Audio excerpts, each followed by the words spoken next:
Hey, what's up? This is Kevin from Kevin's BBQ Joints, and this one's awesome. It's with Daniel Vaugh, and Daniel Vaugh and Texas Monthly recently published his list of his 20 favorite Texas-style barbecue trays for places outside of Texas. So, of course, I contacted him, and we talked about each and every one of these 20, as well as talking about a few other barbecue places and his process for this.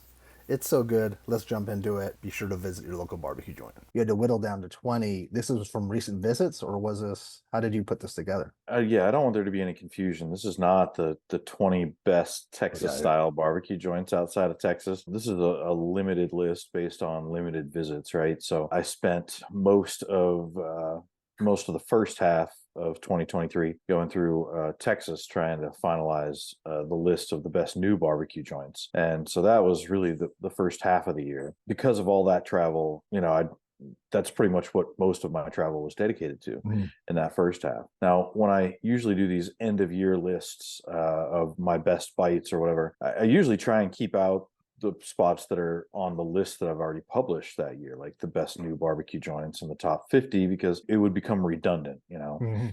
Well, I started looking through all the places that I'd been, and I'd spent so much time in the second half of the year going all over the country that I didn't have a ton of places, a ton of dishes in Texas that I really loved that were not either in the top 50 or in the 25 best new. So I talked to my editor and I was like, it really just makes more sense for me to talk about my favorite trays overall that are Texas style that I visited in 2023 outside the country. So or I say country, It outside kind of the is. international borders of Texas. Yes. I love that. And so, because I went to so many of them, I felt like that list made more sense. And so, yeah, I mean, it's an ongoing journey. There are lots more places. You notice it's very heavy on the East Coast because that's where I focus most of my travels. I think I'll spend more time on the West Coast and in the Northwest this year. But yeah, you being in LA there, I'm sure you're curious about places that I've loved and written about, like Heritage and Moose. Well, that happened in 2022. That was in December of Wow. 2022. So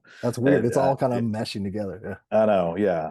I mean, I was just looking at photos unrelated back in 2015 and 16, and they seem like they just happened. Weird. These events that I had attended. So it does the time does sort of shrink a little bit there. So yeah, those places I love, but I didn't go to them in 2023. So Gotcha. um, and places like Bark Barbecue in New York that you mentioned, that's one that I'd really like to go to. But I did go to Bark Barbecue in Yeah. Maryland. That's our It's second one on the list. Yeah. At first yeah, I yeah. looked at it, I'm like, wait, they have the cafe. Yes, Barker Barbecue Cafe, indeed. Yeah. That's where that list came from. Okay.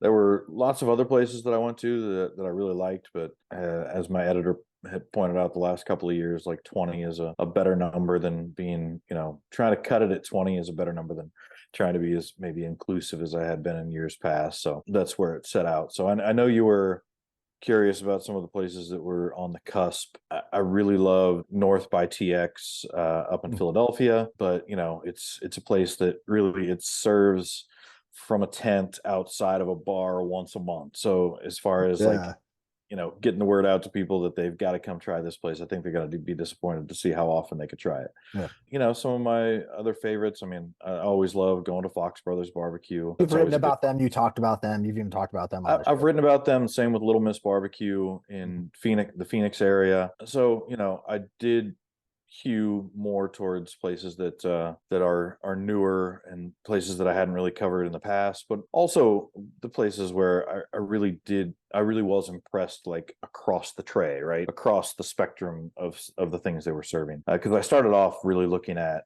individual items, and it just made more sense if I'm looking at places that really are emblematic of Texas barbecue. It's these days it's really about that variety and doing it well across the board or across the tray. I want to ask about the Trinity, but do you call it a platter or a tray, or does it matter? Um, Then you said Platter, tray. I'm like, am I? tray, plate. I guess plate really does, I got three meat. I does got two symbolize meat. a plate that is not really meant to be shared. I don't know. I call them trays. Some trays.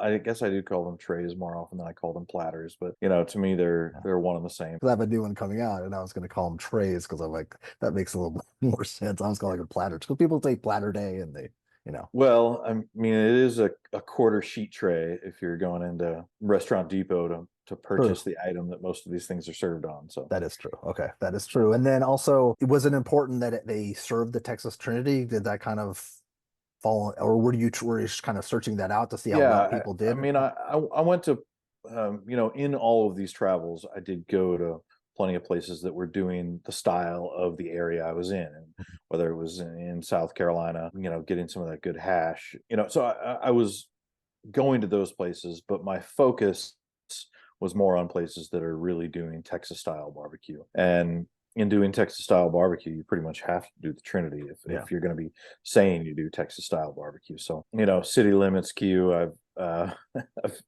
had some fun with him plenty of times, because the one time I decided to show up, he doesn't have brisket on the menu. So did not get the Trinity there, but the rest of it was so impressive. It was, I couldn't ignore it. Yeah, that's so funny. I mean, it's funny now. It sure as shit wasn't funny like the day before I was gonna visit. He's like, "Oh yeah, by the way, I'm not making brisket because it's too hot." You got a Texas flag flying, and you're saying it's too hot to cook brisket. Like, Uh, come on now. but you actually Yeah. got, because of that, and we'll get to that, but because of that, you stood in line with Roderick Scott, who kind of pushed you in the direction of another place. So, do you want to? I was thinking we just kind of blast through, but one last question, maybe at the end, I could ask again. Were there any surprises? Like, did you find anything surprising about your visits overall with how well people did with Texas style barbecue? Like, Well, I mean, honestly, the biggest surprise was the fact that in all of these trips, I set out with an itinerary of places that I had planned to go, and on nearly every one of them, there was an unexpected place that somebody recommended, or just that a barbecue joint recommended, or somebody recommended to me, or I just sort of ran across that was doing something really good. And that is, man, I really thought I'd done my research well enough, but there's just so many new spots popping up that it truly is hard to keep up. oh yeah. And most of those places that are popping up are doing Texas style barbecue. So that's that I guess was the biggest surprise to me, was just how many spots were out there. They just sort of seemed to multiply as I was traveling. Yeah, no, it's interesting because I think I'm pretty good at keeping up, and I keep a running list on the side on a Google Doc. And then you go to places, I'm like screenshotting your stories. I'm like, "Gee, where is he? How is he find?" Like, it's just, I know where are they coming from. It's amazing. Yeah, and I get back from a trip and I'm like, I missed this one or I missed that one. And then there are restaurants who see that I'm in the area and then yell at me after I've left. Like, why Of didn't you course. come? I'm like, why didn't you like speak up while you knew I was in the area? Like, when I could actually come visit Yeah. you, instead of waiting until I was in the next state and being mad at me. Well, let's go through the list, bullet point, like place by place, and maybe talk about a little bit about the place and what you liked, and what maybe what people should try or specifically kind of lean towards. We could Yeah, start with sure. 250 Texas Barbecue in Riverdale Park, Maryland. Yeah, 250 Texas Barbecue, a place that certainly I was taken with the food, taken with the story. Yeah. This is a couple from El Salvador, and Fernando Gonzalez and Debbie Portillo. And Fernando visited Franklin Barbecue with no familiarity of Texas barbecue whatsoever. He was in Austin on business and was really unfamiliar with what Texas barbecue was. And after that meal, went back home with a Franklin brisket in hand to El Salvador and told his wife, like, this is what we're doing for the rest of our life. We are going to learn how to like recreate this. And they moved to DC and opened up 250. And that's exactly what they're doing. They've got some of their own Salvadoran touches on the menu, like some of the plantains.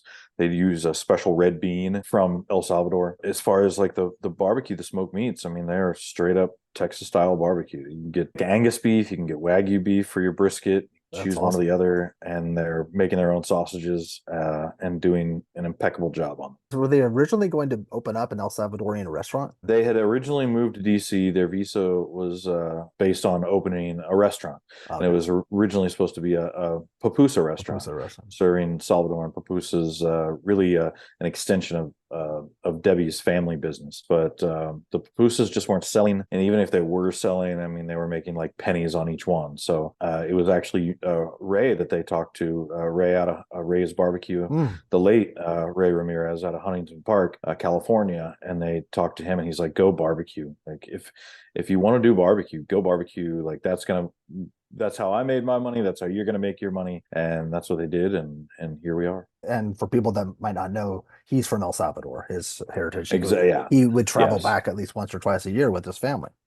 Right. But they had never met. They didn't really know each other, other than the fact that they had that commonality Wow. of their heritage and a love for barbecue. Then Bark Barbecue Cafe in Stevensville, Maryland. Yes, you gotta cross a big bridge to get there. It's about an hour from DC, really.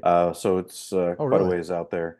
Yeah, Tim Carmen wrote about it and Uh, was sort of generous and what the DC area was in including them in his list. Now, Tim just announced today that he is no longer going to be writing about food. His food column is done at the Washington Post. So he's still at the Washington Post. oh He's my still going to gosh. write for them. But yeah, he just said basically it was time. He had been doing it for 11 years. And Hmm. yeah, he just needed to rededicate. Well, that's news to me. I didn't know that. Yeah, I know. I'm gonna miss seeing those lists around DC because I do think that he really did help elevate not only the exposure of the places there, but also just how well they wanted to do. They knew Yeah. somebody was going to be writing about doing a barbecue list every year, and so I There think and the that people were always excited to be on that list. That was a yeah, big people deal. were excited to be on the list. People were, I'm sure, excited to go visit these places. So Bark Barbecue Cafe was one of those spots that he had listed, and I didn't really know what to expect out there. It's in a business park, but then they've got two offset smokers sitting right out there out front. Food was fantastic. Felt so rude on my visit there because the whole drive out there I was like, this is a bad idea. I don't have enough time to do this and make my flight, but I'm going to do it anyway. And so I literally spent about 6 minutes eating the food. I had to like sort of wave them off as they came up to the table. And then at the end, I was just like, I love it. I'm leaving so much food here. Don't take it the wrong way that I'm leaving all this here. No, I don't. I have no use for a takeout container and I have to go. Like, I'll give you a call and get y'all's story later. But yeah, I just barely made my flight back. But it was such a worthwhile detour to get out there because No, I'm it glad you're was. highlighting because I bet no one knows about this place. Like not no one, but I bet a I lot of mean, people don't know. yeah, I mean, again, it's in Stevensville, Maryland. Yeah.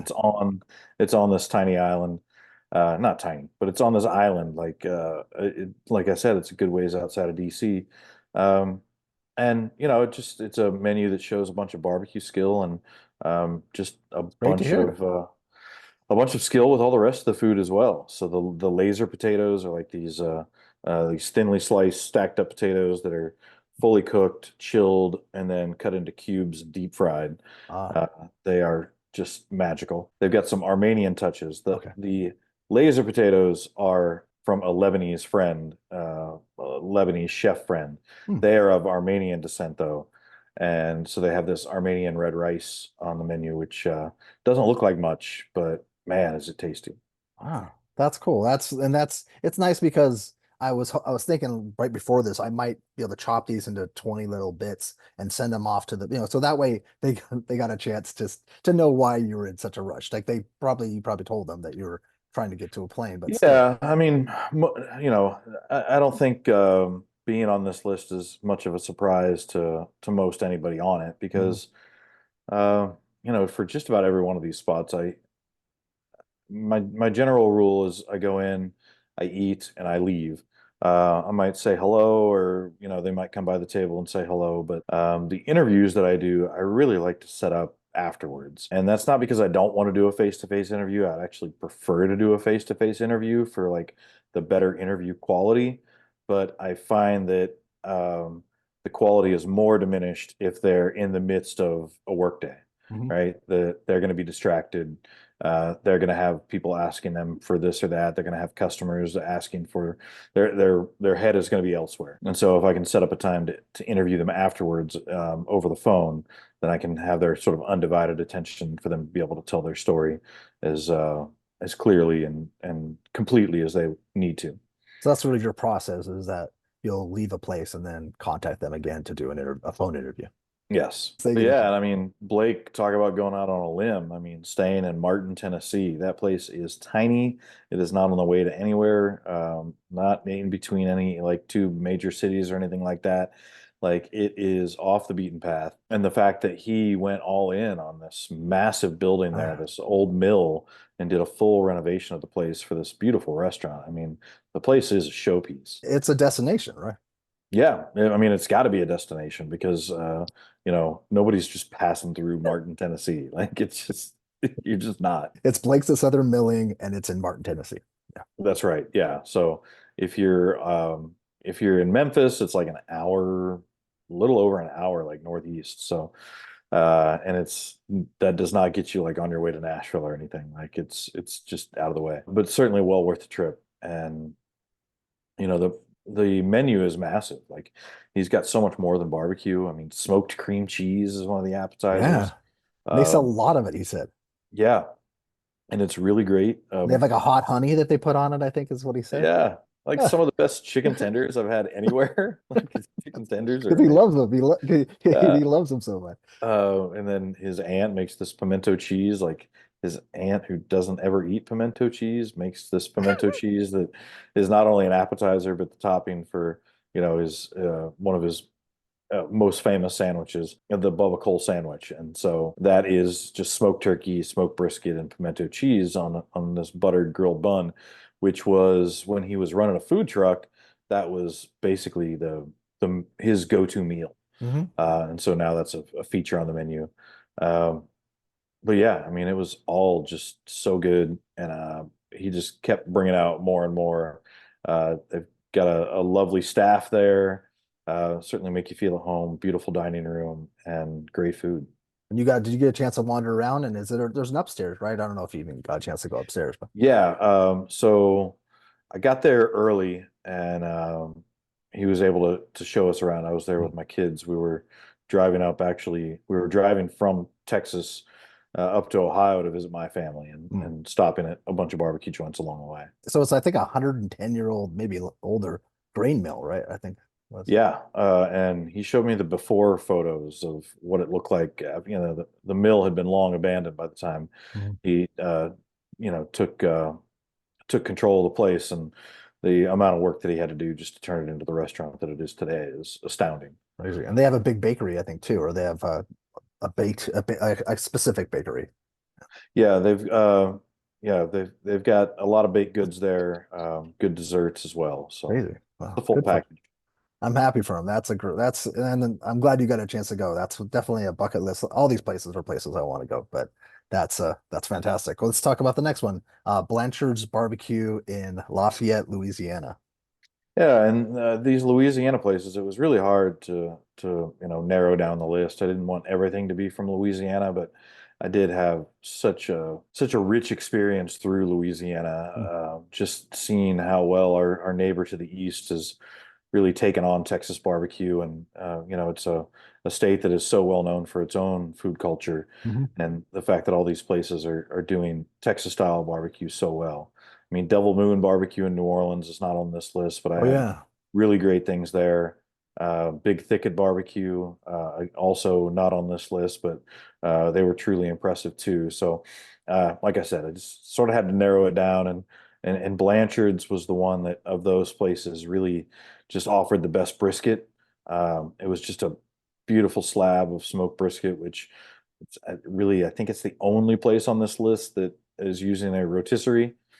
Um, Ah, yeah, so he's doing impressive things with the rotisserie. For me, I certainly am more hopeful if I pull up to a spot and I see their offset smokers, but yeah.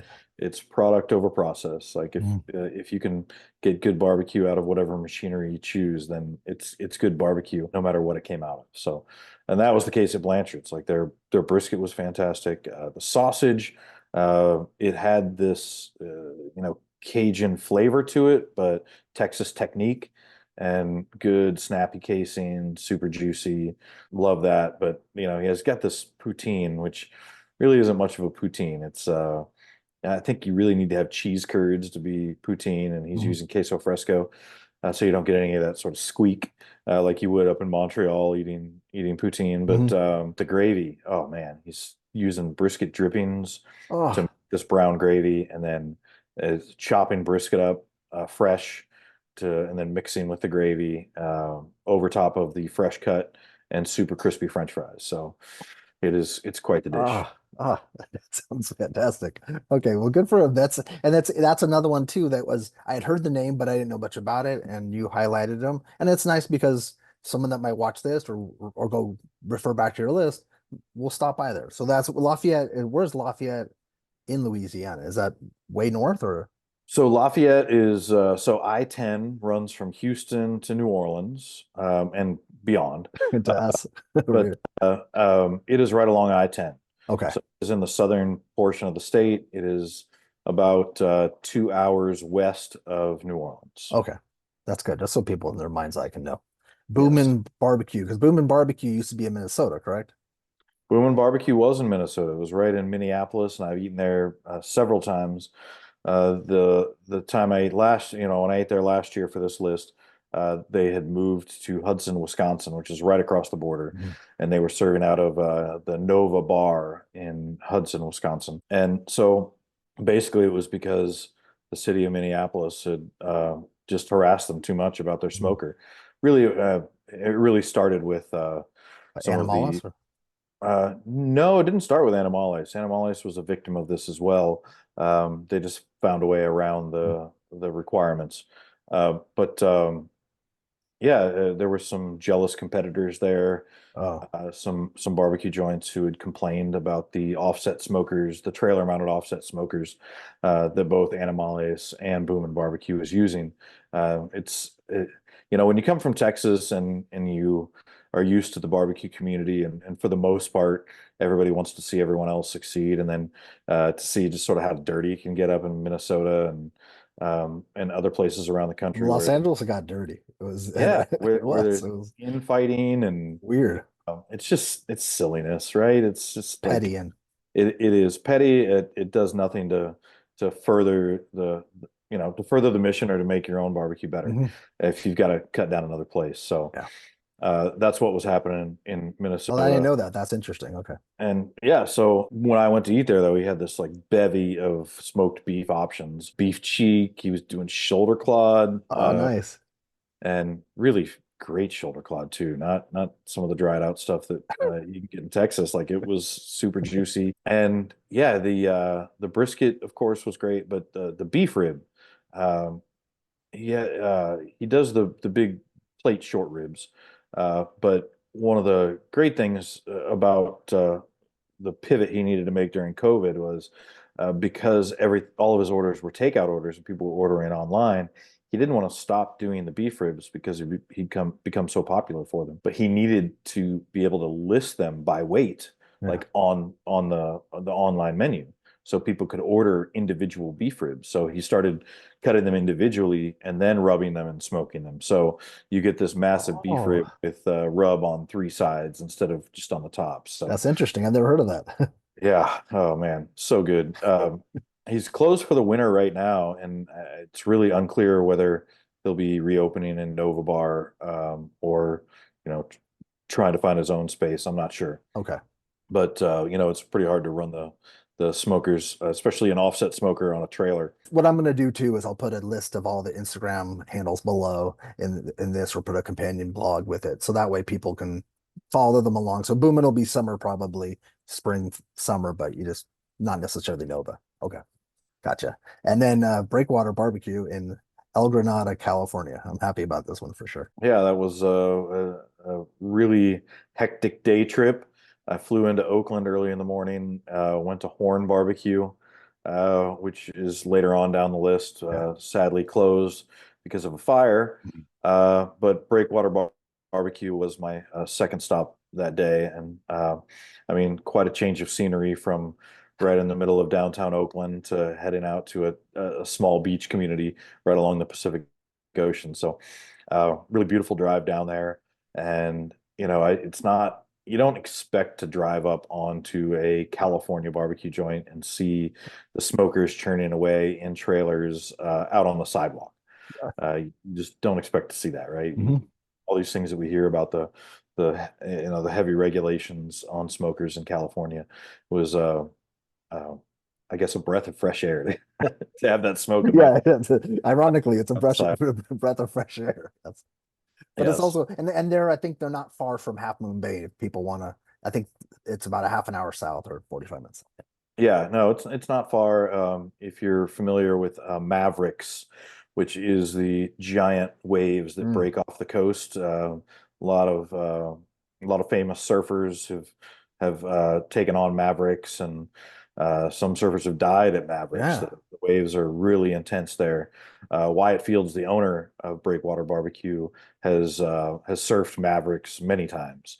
And like he grew up in that area and is an avid surfer. So, now he's into barbecue, and he's doing so well. He's made it onto he's got a Bib Gourmand for the restaurant. He's made it onto let's see, Michelin's list of like best burgers in Yeah, the burger, California. yeah. Hmm.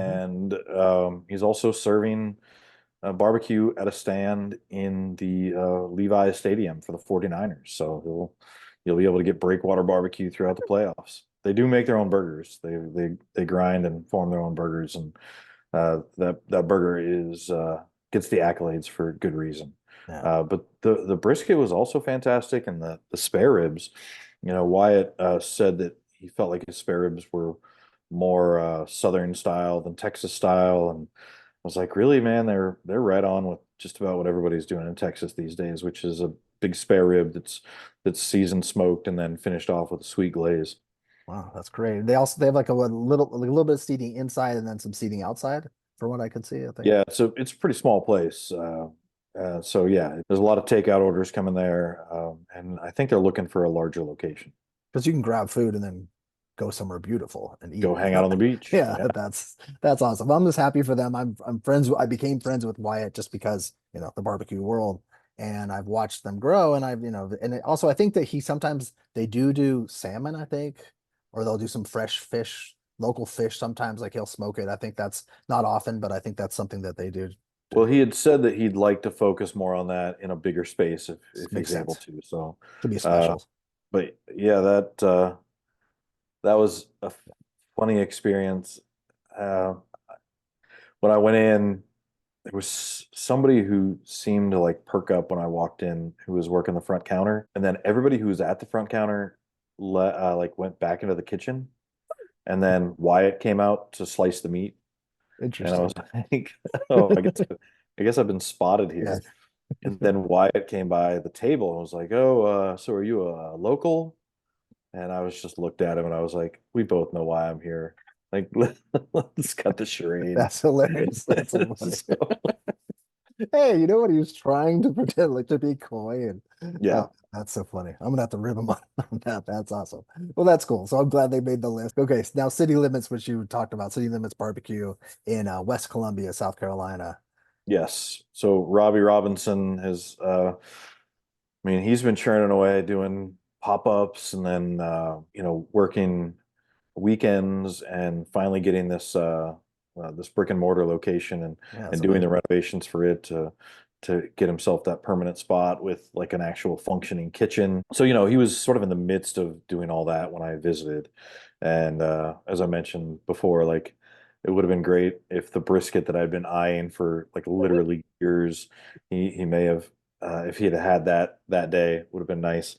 But I think that was like the first day ever, maybe. I don't Yeah, know. yeah. Might be exaggerating in my mind here, but yeah, like the day I decided to visit, it's the day he first decides not to smoke brisket. But he made up for it. Like the pork belly burn ends, the sausages. Oh man, sausages were fantastic. And then the South Carolina hash was the thing that really stuck with me. It's that um, it's really a local, it's a local dish, right? For every barbecue joint.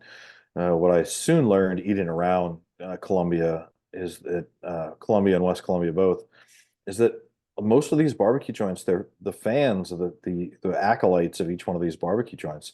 It's really about how much they like the barbecue and how much they like the hash. Huh. And like they are equally important. I would say maybe the hash is even more important as far as the quality. His hash actually has smoked brisket in it, which is Crazy. probably the only South Carolina Yeah, I'm hash sure. with brisket in it. That's for sure. And it's funny, the menu I think says no gross parts. Yeah, I think I saw something like no nasty bits or something like that Yeah, on the something menu. like that. Yeah. So hash is a place where you can traditionally you would use a lot of the offal, Mhm. but he doesn't use any. It's pork shoulder and brisket, and yeah, I mean, just everything on the menu is really made with care, Mhm. and that's just something that came out. All this, every side, the appetizers like his pimento cheese, just everything there was really made with care.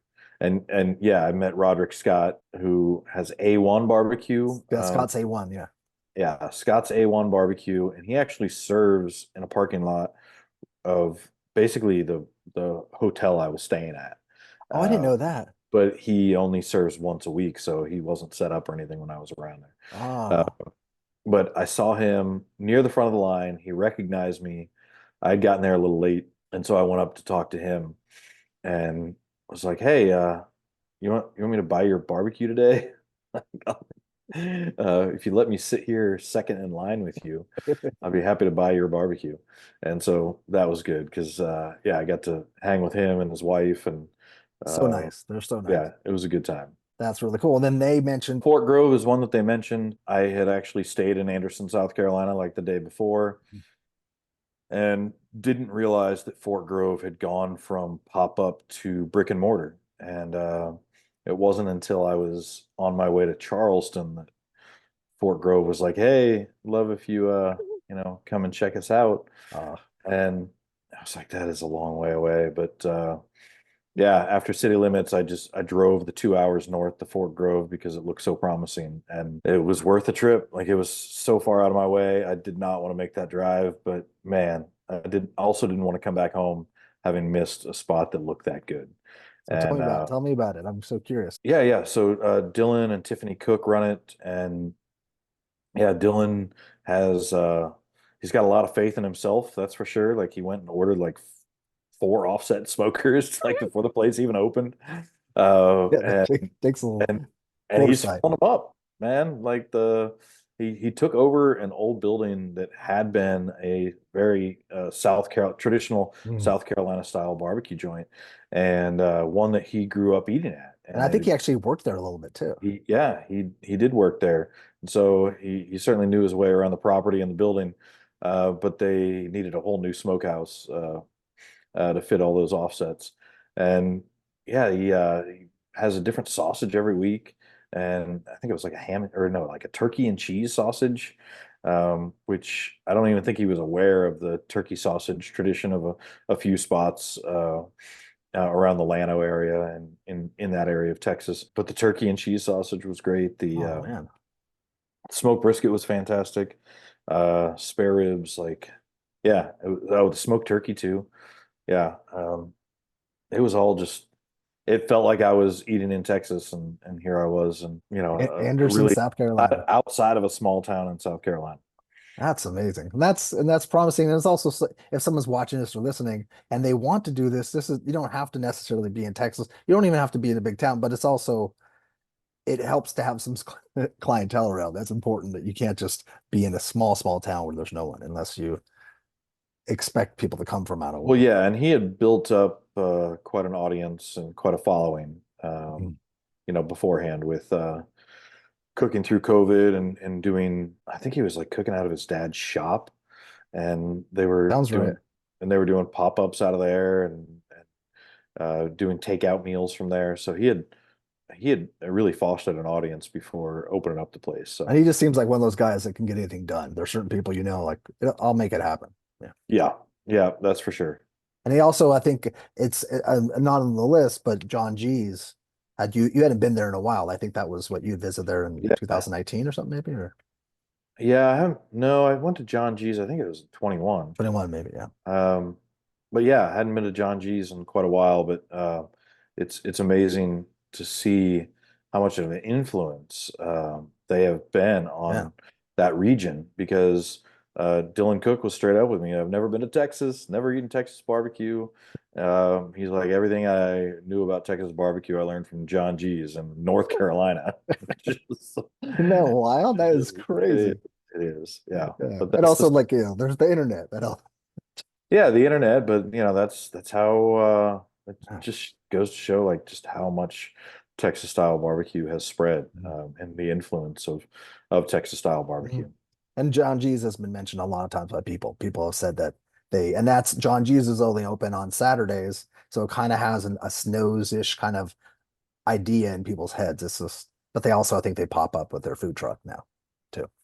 Yeah, Yeah. but yeah, Saturday only in Peachland, North Carolina, which I think is about 45 minutes east of Charlotte. So it's interesting that we're talking about Texas style barbecue in North Carolina and South Carolina. It's just, that's awesome. It makes me so Well, happy. and that's really where things started to surprise me a few years ago, was seeing places like that pop up. Not surprising to go out to LA or go to Phoenix or really throughout Louisiana Mhm. and see barbecue. Barbecue is just not huge. There's not a big a deep tradition of barbecue in those regions. So it made sense that Texas style barbecue would be something that they might Mhm. copy. Uh, but to go into North Carolina and South Carolina, like these places, with with obviously a long, long history of their own style of barbecue Yeah. that are embracing smoked brisket, Mhm. that would seem unthinkable five, Mhm. 6 years ago. So to see that happening now is pretty awesome, and that takes us right into Fox and Fire Barbecue right Yeah. outside of Kansas City. I've been to Fox and Fire a few times now, and it has never failed to impress. It's a food truck in Kearney, which is about 25 minutes outside of Kansas City. Okay. And he sets up on Friday evenings and Saturdays during the day. And man, it's like when I ate his jalapeno cheese sausage, I was just like, I don't remember a place where I've had it better in Texas. Really? Uh, it was that good, yeah. And he does these. I mean, the coolest thing about it is he's in Kansas City, or right outside of Kansas City, Yeah. and he serves burnt ends, but they are brisket burn ends. But they're not burn ends that are the fatty side, chopped up and sauced and re-smoked. They're just straight up burn ends. Like they are just cut off the end of the brisket. He actually cuts off the mohawk of the brisket, like the top part of the brisket when he's Okay. trimming. He cuts that off, seasons them, and smokes them, and just Ah. serves that unsauced. And so it's like it is a Texas burnt end. It's not a Kansas City style burnt end. So that part was pretty cool. Uh, I mean, the fact that the brisket and ribs were also fantastic. The ribs were a little sweeter this last time, but still really great. And how far, you said again, half an hour outside of Kansas City? 45 Yeah, minutes? yeah, it's not far at all. Wow, that's killer. And then this one, Gonzo's Smokehouse. That's another Louisiana one, right? Another Louisiana one. It is Luling of all that it's places. in Luling, a town that is certainly hallowed ground for Texas barbecue. Yeah. It's city meat market there in Luling, and so yeah, seeing Luling, Louisiana, kind of throws you a little bit if you're a Texas Yeah. barbecue fan. But it's just like 45 minutes, an hour, a little less than an hour outside of New Orleans. Okay. But it's certainly the biggest pain of all of them. It is open one day a week. It's only open on Fridays for barbecue. If you want the full barbecue menu, only open on Fridays.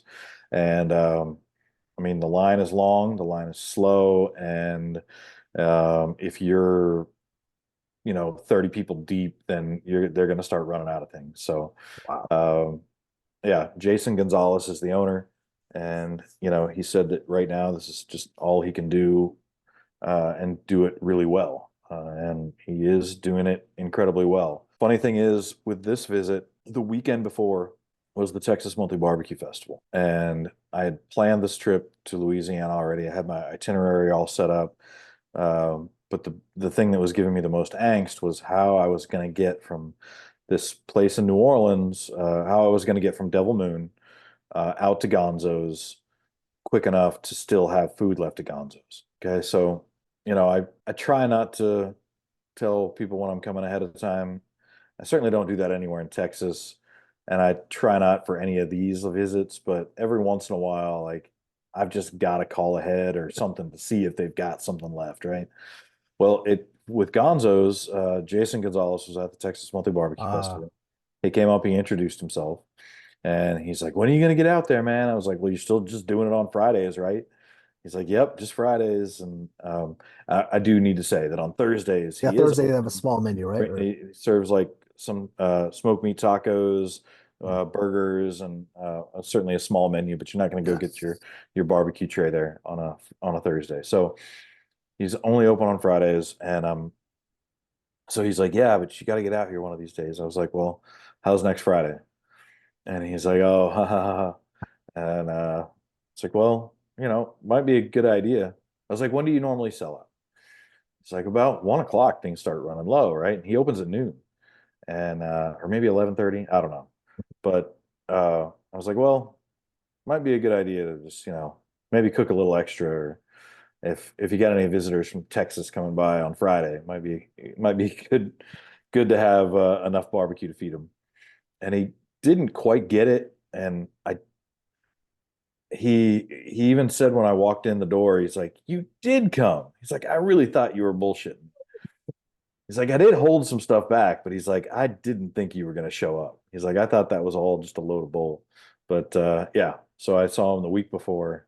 I actually saw him like 5 days before I visited. It's like, Did you get a full tray?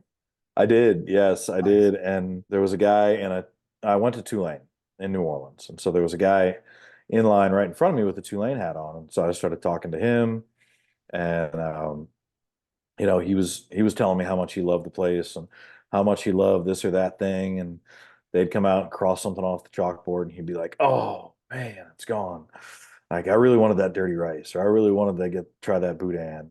And I was like, just stick with me, because I have a feeling that we might be able to have some of that stuff. And he's like, he had no idea what I meant. He thought I was crazy. He's like, "Why do you think you're going to get any of this Oh, stuff?" so he had no idea that you were even who you I were. was like, just stick with me. Just stick with me. I was like, you order whatever you're going to take home with you, but like, can you stick around and like eat, like share a tray of barbecue with me? And he's like, sure. So he stuck around. We ordered the whole tray, and Jason started pulling a few things out of the warming drawers back there that he had already crossed off the chalkboard. So I was a hero to that man in the Tulane hat that day. That's for Well, it's sure. not. Yeah, it's nice to be able to change someone's day at least, or at least Well, their. and yeah, and that's what I hate wasting good barbecue.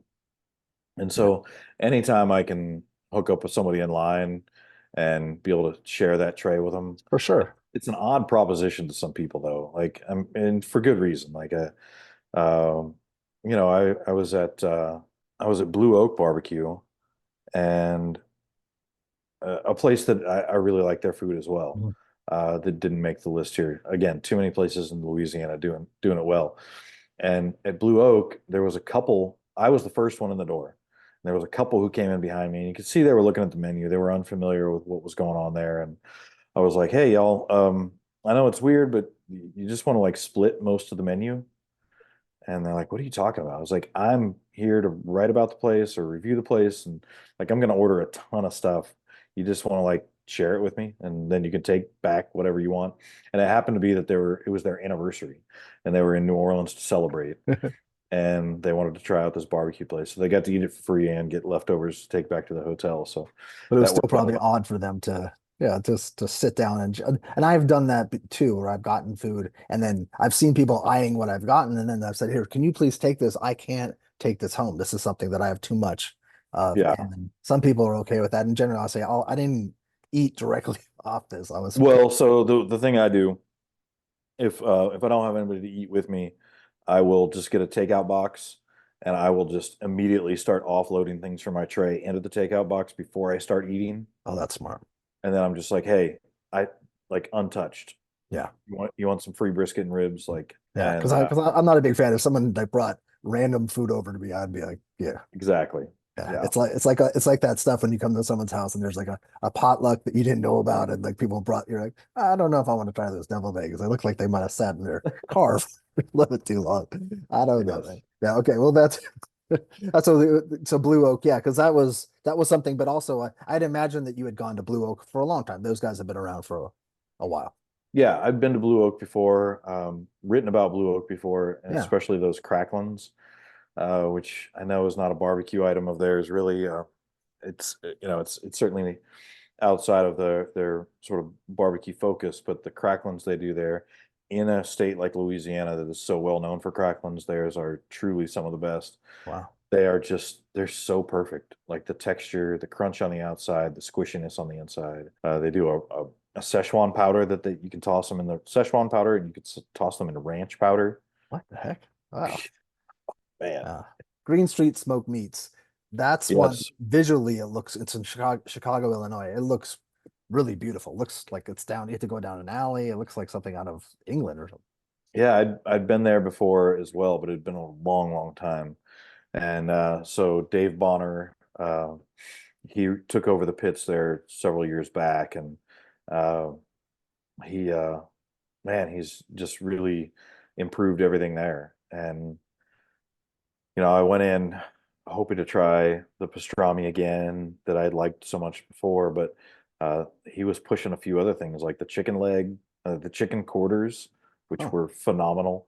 And they're just all their Texas classics were great, but really the biggest, I guess the coolest part about going was that Al Cheval is famous for their burger, and they're right next door. It's the same restaurant group. mhm. And so at Al Cheval, they're famous for that burger, but it's a hard place to get into. And so Dave Bonner just asked, he's like, "Well, is there anything else I can get you?" I was like, "How about an Al Cheval burger?" That's nice. Because I want to taste it against your burger. He was Yeah. so proud of his double cheeseburger, his smoked and grilled burger. And so I was there with my son, and we both got to do a little taste test. And Dave Bonner's Green Street burger won Oh, out. that's cool. Like the Al Cheval burger is fantastic, but Green Street's is better. That's really cool. And when I talked to him, I didn't realize downstairs is like a 12-seat ramen place. Did you know that? Oh, I didn't even know Yeah, because because I guess there's a coffee place in there, and then there's a ramen place there too. I mean I had to hop in my car and hit the next two, three, four I know. barbecue Sorry. joints that day. So yeah, I had ground to cover that day. I get it. No, it's just so interesting. It's just wild to see what the place looks like. And then I was just surprised. And I think they share a kitchen with the ramen guys, so they sometimes give them their chicken skins or something for a Okay. ramen. Yeah, which makes sense. Okay, Harp. Yeah, Tyler Harp, Harp Barbecue. Harp Barbecue, the last time I had visited, or the last couple of times I'd visited, he was still working out of the back of a brewery. Mhm. So now he's got his own space, and able to do sort of whatever he wants. And so the menu's bigger, the hours certainly, and there's a whole lot more options of times to go eat at Harp Barbecue. And so yeah, I stopped in on my way up to I was taking a road trip to Minnesota and back, and so I stopped on my way up, and got to see the mural that he painted there, Oh or yeah. had painted there, that has a bunch of important figures in barbecue, including Tootsie Tominets. And so he got to get a photo later of Tootsie in front of the mural when she went to Kansas City for the Oh, Barbecue Hall of Fame event. So that was really cool. Yeah, I mean, quite honestly, I went in on a Wednesday. The brisket was man, it was a head scratcher. It was dry. I didn't get what was going on. He didn't have any ribs available other than deep fried ribs. And at the end of the meal, I was just like, man, what happened? to him, or did you just in your head did you think this? No, I asked him. He's like, "Oh, it's leftover Wednesday, man." It's like reheating the leftover brisket from the weekend, and taking the leftover ribs from the weekend and deep frying them. And that's what he needed to do to that's what he felt like he needed to do to make a profit. Yeah. And I strongly advised against that. And because I don't want anybody to have that as their first impression of Harp, No, no. because I went back on a Saturday and it was spectacular. I mean, there was a group there from a group there who a guy who had been in the military, been to Iraq, and wanted to open a barbecue place in Iraq, Huh. and was at Harp Barbecue and several others to do some barbecue research. And oh man, he was so on that day. The ribs were great, the brisket was great, and the catfish. He's added fried catfish to the menu, Wow. and the sausage too. It was all just banging, and that's the impression Mhm. that everybody should have of Harp Barbecue, because that's what Tyler Harp can do. So he really brought it back home with that visit. Yeah, I'm sure he's sick of hearing about it. It's like the only place on this list that I actually said something negative about. But Yeah. again, I it's so cliche, but you have one chance to make a first impression For every customer, not just for Daniel Vaugh. for Yeah. every Mm, customer, yeah. exactly. Did you And have so, what he has something with strawberry on it, right? Isn't there some dessert that it's a strawberry on? oh, Something I've ever seen. I'm like, I've never seen anybody use strawberry in on the side. I don't know. I'm drawing a blank. Sorry. Yeah. He's got this blueberry sausage. That's Yes. It's similar. It's part of the berry yeah, family, I guess. yes, All right, let's keep moving. Hindsight Barbecue. That's in. yeah. Well, oh, you have to, this is your one of two Connecticut places, Waterbury, Yeah, Kearney. another blueberry sausage. Oh, Uh, and there got you a go. trend going here. But yeah, hindsight, that was a place I stepped into not really knowing what to expect. It was honestly, it was on the way between Portland, Maine, and getting down to Hoodoo Brown in the southwest corner of Connecticut. Had to go through Waterbury, and so I stopped at Hindsight Barbecue. And honestly, my hopes really elevated as soon as I got out of the car. I saw the big wood pile. I saw the guys toiling in the pit room with the offset smokers. Wow. Walked inside, saw uh, t-shirts from Brotherton's Black Iron Barbecue, from New School Barbecue University, put on by Leroy and Lewis, and it's like, all right, Yeah, now I think we got something there's a here. chance, a really good Yeah. chance. And then the food came out, and it was spectacular. I mean, the brisket, yeah, the brisket certainly didn't look out of place as if it was from any place in Texas. And here I was in this tiny town in Connecticut.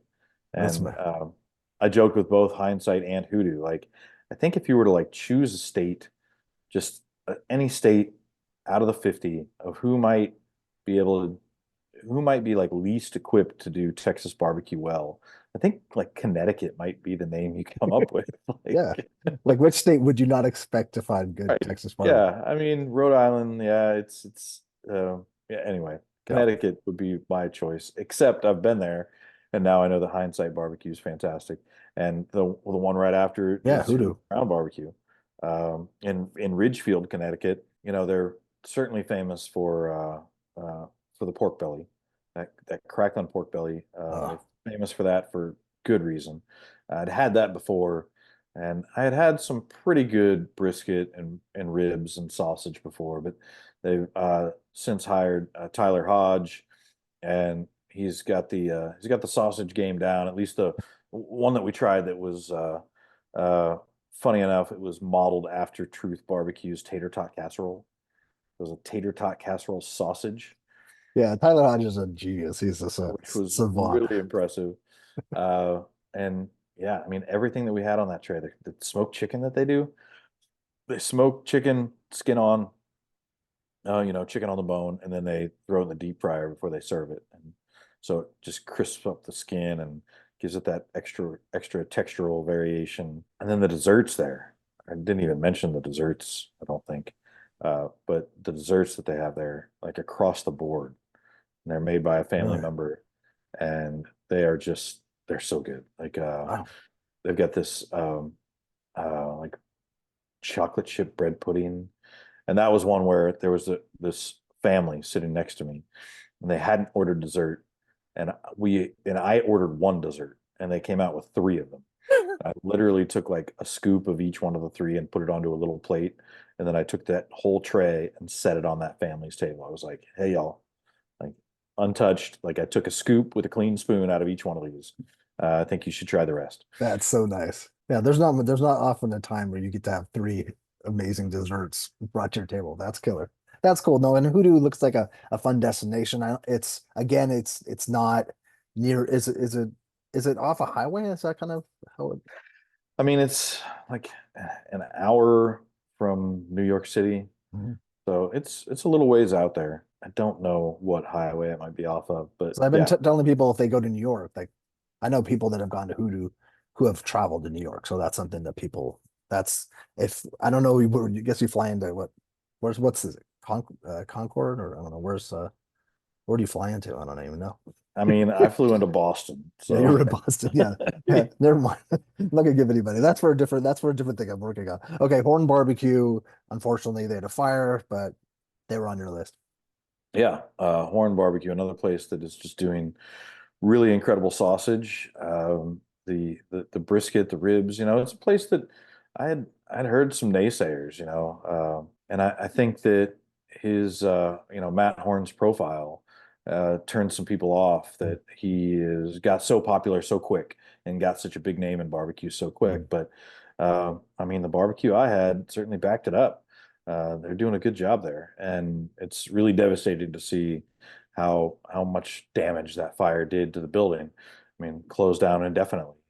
It's in the midst of rebuilding right now. No timeline set that I know of as of yet.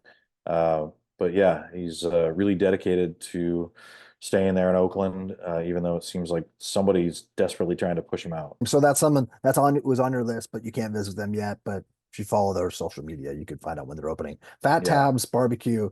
So this is closest to Paris, Texas, of any of the, I guess if you can call Paris a big city.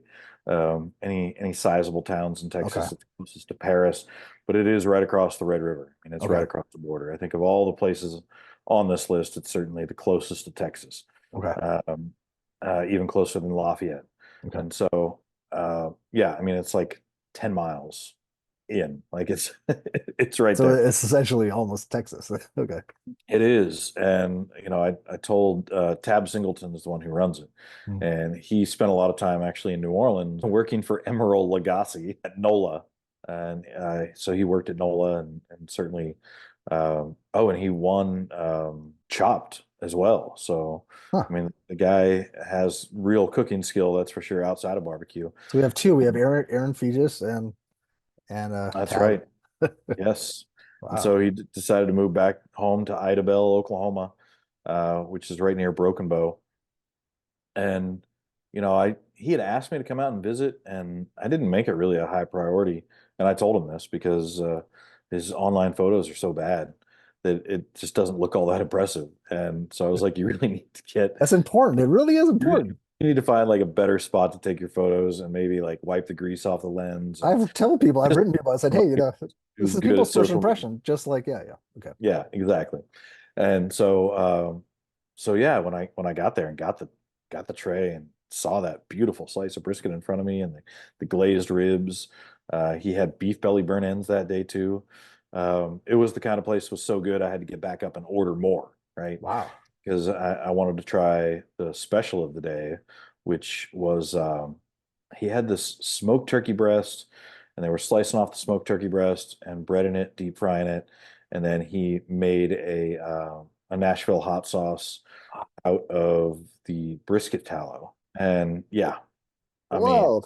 what a sandwich. Oh, And so to see that sort of level of detail go into putting together this and the hot sauce itself, like the hot sauce, the recipe came up with the hot sauce. It's got like fish sauce in it. It's got a couple ingredients that you might not expect to get in Idabel, Oklahoma. Yeah, just to see the level of care and the level of detail that went into a sandwich like that, it certainly made me understand, the fact that he's got that chef's background. I have to go there. That sounds, I'm sure after listening to that, people want to go. So how far from Dallas would that take? Like how long would it take you from Dallas? I mean, it's about 2.5 hours from Dallas. Yeah, Well, that's like LA to San Diego or something. That's not bad. it's a good ways up there, but as far as a Texas barbecue drive, it's pretty short. Yeah, exactly. Yeah, or LA or anywhere. Yeah. Ridgewood Brothers Barbecue. They're in Arkansas, right? Yes, Russellville, Arkansas. Beautiful drive there up from Little Rock. This is when I was on the way back. I should note back in Chicago at Green Street as well. Like I picked my son up from camp in Minnesota, and I was like, "All right, bud, we can head straight back home if you want. And I got barbecue stops along there, or we can drive like all the freaking way over to Chicago, down to Memphis, and through Arkansas back home." And he's like, "Yeah, let's go the long way." So we did, and that's why we were able to go to Ridgewood Brothers.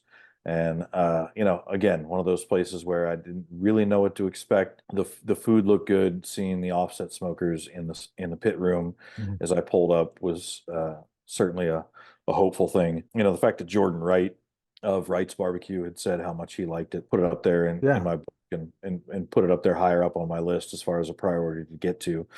And they, again, another place that really made it worth the detour. because it was quite a detour from Little Rock. If you're headed to Dallas from Little Rock, you would not go through. But yeah, really great stop, great people, and just all across the board was really good. The sausage, particularly, the turkey, and they had this like orange dreamsicle cream pie. Uh, Yeah. that alone makes you Mhm. makes me wanting. Okay, that's awesome. So Shotgun Willie's, I'd heard about Shotgun Willie's, but I just heard it. I had heard the name, and I had also Willie Nelson, the reference. Well, and so Shotgun Willie's, I had said there are some of those places I had to call ahead to. And so as I left Martin, Tennessee, I called Nashville and was like, hey, please don't sell out early today. And by the time I got there, they still had their full menu anyway. So it all worked out well. I sound like a broken record here, but it was really about the brisket and the ribs. The ribs in particular were a favorite around the table. I had my kids with me on that drive up to Ohio, and so they scarfed down the ribs. My friend Shane Baker from American Aquarium, Oh, the band, he met up with us there. He's from Texas, so he was happy to get some Texas barbecue. And I think the thing that stuck out there that was unexpected was the half chicken, just so juicy, crispy skin, and just so well seasoned. Um, yeah, really, really good spot in Nashville that has so many other good barbecue hmm. spots, but not much real Texas style. Slow Fire Barbecue, and they're in Savannah, Georgia. And Taryn is such a he was a chef, right? Pairing it up. Yeah, I mean, Taryn, I love it. I think that's like his hashtag. And yeah, I mean, he was a chef at the Gray Market there with Mashama Bailey. This is a big name restaurant. He's been a chef at many big hotels as well, and decided to just sort of slow things down and focus on barbecue instead. And had some really not great pop-ups as far as like the local reception, and really was struggling there at the beginning and didn't know if he'd be able to make it, but found this food truck park that had this bus. The previous tenant basically had left the food truck park, and but the bus was owned by the park, and so he took over the bus, Mm, renamed it the barbecue bus. And yeah, I mean, talk about a crowd that had gathered before that place opened. I really? mean, he had already developed quite a following.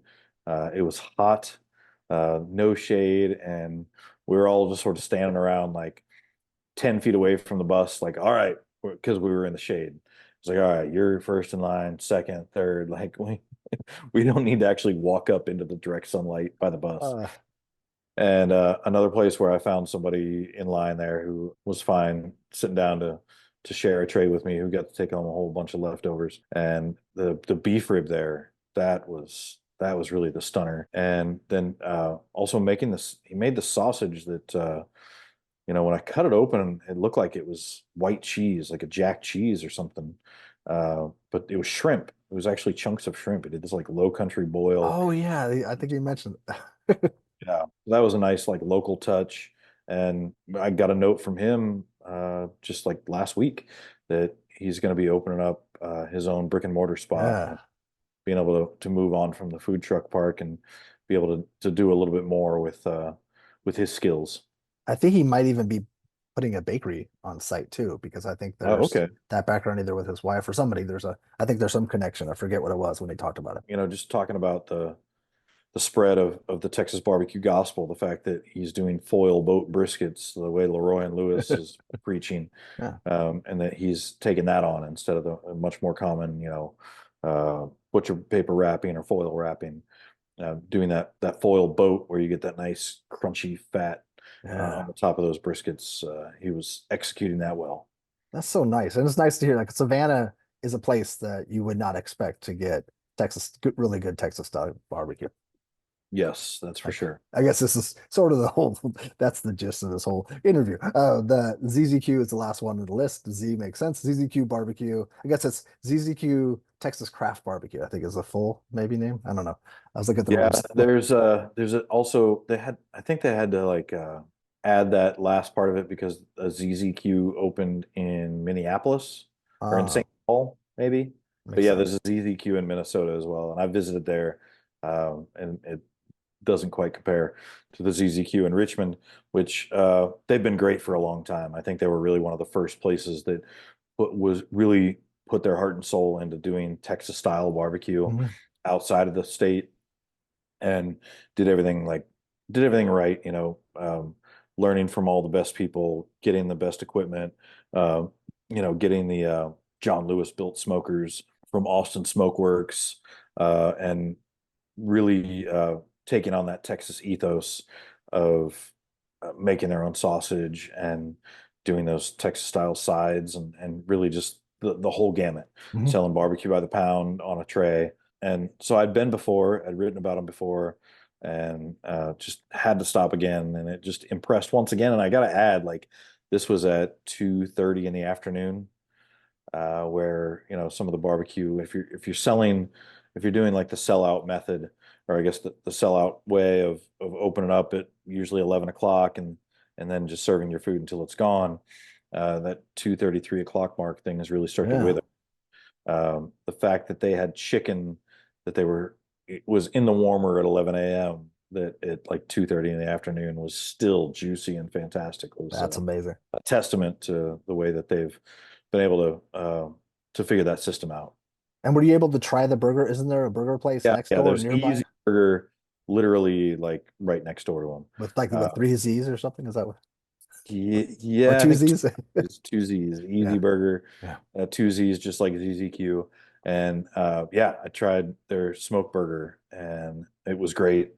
Um, I was completely stuffed, and trying to, of course, as always, to get in the car and get on my way to the next stop. But I'm glad I got to try one of the burgers. And it's great too because I know that they, at least, I don't know if it's every year, but they bring their entire staff or as many people in their staff, because they have a large staff, a number of them to Texas on these Texas road trips to show them really, just so that they can get their idea, get an idea as to what the kind of food they're making, how important it is to Texans. Yes. Well, they want to show how important it is to Texas and Texas culture, but I also think they want to show their staff quality of the barbecue you can get in Texas, and Sure. allow their staff to be able to judge theirs against what they can get in Texas. And the fact that some of those stops might be humbling, and some of those stops might give them a lot of pride with the barbecue they're putting out and how it compares to some of the best in Texas. Yeah, definitely. Well, that's that list of 20 is pretty spectacular. And there's like we had talked about, there's places that you didn't get a chance to visit or just were the prior year that seemed like in my head that you had just visited them 6 months ago. But I appreciate that. I really wanted to give you a chance to speak about each place because I think it's important for them. It's important for people that are close by in those areas or visiting those areas on a trip that these are places you could stop by. The place that was in Maryland, I forget that was Two, Bark Barbecue 250 or Cafe. bark. Yeah. Bark Barbecue Cafe. Is that one open multiple days or is that just Yeah, it is. And it first opened up in that industrial park there, or that business park, I should say, because the family who owns the restaurant also runs this business that like creates flavorings. Like people, if you got a gelato shop or ice cream shop or frozen oh, yogurt shop, then you might be purchasing flavorings from them. And so they originally opened the barbecue place as like this lunchtime stop to feed the people in the factory.